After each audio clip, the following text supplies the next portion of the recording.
Target daw ni Foreign Affairs Secretary Alan Peter Cayetano na maging susunod na House Speaker. Habang nasa Indonesia, kinumpirma ni Cayetano na kakandidato siya muli bilang kongresista ng Taguig. Aminado naman si Cayetano na hindi madaling makuha ang liderato ng Kamara. Kailangan daw muna kasi niyang manalo sa eleksyon at makuha ang tiwala ng iba pang mga kongresista. Pagkakataon ang pagiging House Speaker kay Cayetano para masuportahan ang mga programa ni Pangulong Rodrigo Duterte. Ipinaubaya naman ni Cayetano sa Pangulo ang pag-anunsyo kung sino ang ipapalit sa kanya sa DFA. With all humility, I will seek another term in my hometown, Taguig and Pateros.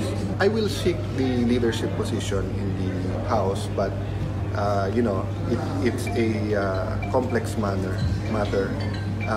You have to win first sa district mo, and I want to focus on that first.